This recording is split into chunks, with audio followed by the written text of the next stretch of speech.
अपने आप में बहुत बड़ी लड़ाई है। ये कोई छोटी लड़ाई हम नहीं लड़ने जा रहे, ये एक बहुत बड़ी लड़ाई है। और लड़ाई हम लड़ किससे रहे हैं?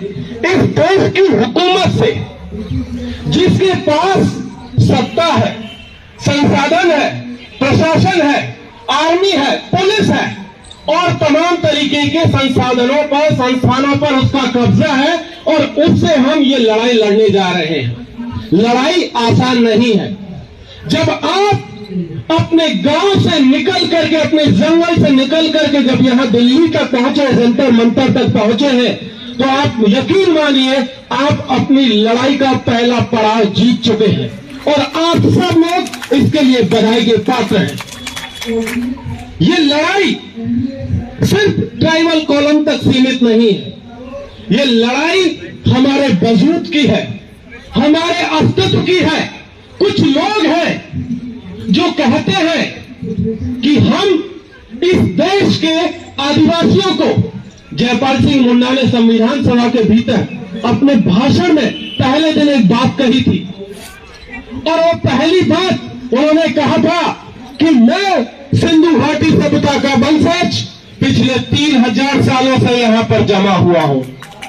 और कुछ लोग जो पिछले सालों में आए, पिछली सदियों में आए, वो लोग हमसे कहते हैं कि हम अपनी जमीन छोड़ दें, हम अपनी पहचान छोड़ दें, हम अपना अस्तित्व छोड़ दें। ये लड़ाई ट्राइबल कॉलम से भी ज्यादा हमारे अस्तित्व को बचाने की है, क्योंकि ट्राइबल सिर्फ हमारे लिए एक धर्म का मसला नहीं है, हमारे लिए हमारी पहचान का मसला है, हमारी विरासत का मसला है, जिसे हमारे पुरखों ने सदियों से पत्थलगड़ी के माध्यम से पत्थरों पर लिख लिख करके संजो करके आज तक रखा हुआ है। कुछ लोग लगता है उनको कि हमारा इतिहास, हमारा समाज, हमारे लोग जिनको की किताबों से बेदखल कर दिया गया, जिसे मिटाने की कोशिश हो रही है, वो लोग सोचते हैं कि इनको हम आसानी से हाशिए पर धकेल देंगे, इनको हम यहां से खदेड़ देंगे।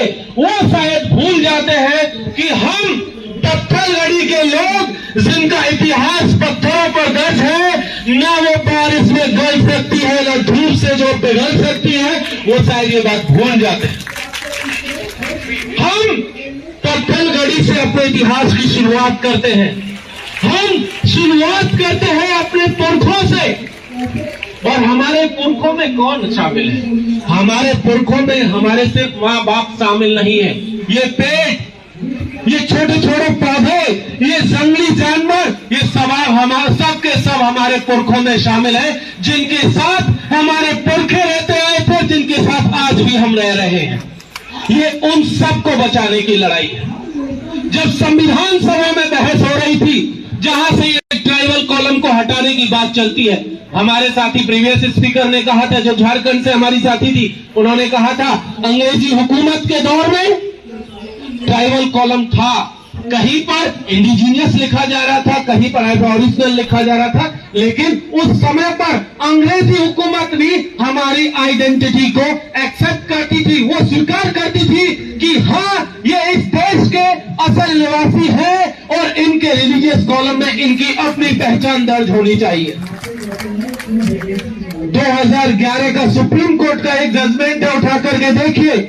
जस्टिस मार्केंड कॉर्ट ने लिखा था कि इस देश के भीतर, इस देश के ये जो 8% आदिवासी हैं, यही ओरिजिनल लोग हैं। बाकी तमाम 92%, 92% जो लोग हैं, वो बाहर से आए हुए लोग हैं, विदेशी लोग हैं। और वो विदेशी आज कहते हैं कि हम आपको आपकी पहचान नहीं देंगे। अरे भाई, आप होते कौन है हमसे हमारी पहचान छीनने वाले? माना कि आपके पास सरकार है, माना आपके पास न्यायालय है, माना आपके पास पुलिस है, आर्मी है, टैंक है, लेकिन साहब आपको बता देते हैं, ये सिर्फ आपके पास पिछले 70 सालों में ही आया है। हम इस देश की बुनियाद में है और पिछले 2000 सालों से चले आ रहे हैं और इसी तरीके से अगले 2000 सालों तक चलते चले जाएंगे। और ये आपके टैंक, और ये सारी की सारी पुलिस, आर्मी, प्रशासन सब यही के यही रह जाएगा और हम इसी तरीके से चलते चले जाएंगे। जो लोग इस गुमान में हैं कि हम आदिवासियों से उसकी पहचान छीन लेंगे, रिलीजन का कॉलम छीन लेंगे, वो एक चीज और करने की कोशिश कर रहे हैं इस कॉलम के बारे। वो दूसरी चीज क्या है आपकी पहचान? वो है आपकी जमीन, जिस पर कि लगातार हमले कर रहे हैं। वो कोई भी सरकार हो, वो कांग्रेस हो, वो बीजेपी हो या कोई और XYZ सरकार हो, वो लगातार आदिवासी इलाकों में जा रही है और उनकी जमीन को छीनने की कोशिश कर रही है।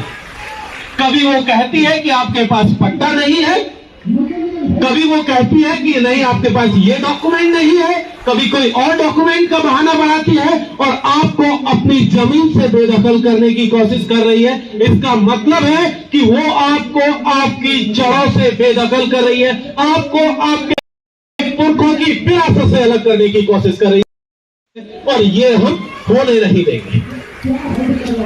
वो लोग जो सोचते हैं, एक चीज हम लोगों को समझनी होगी, पिछले 70 सालों में इस देश में विकास के नाम पर आदिवासियों को, लगभग 50% आदिवासी इस देश का है, जिसे विकास के नाम पर, कभी खजानों के नाम पर, कभी बांध के नाम पर, कभी कारखानों के नाम पर पिछले 70 सालों में कम से कम 2 दफा अपनी जगह से धकेल दिया गया दूसरी जगह।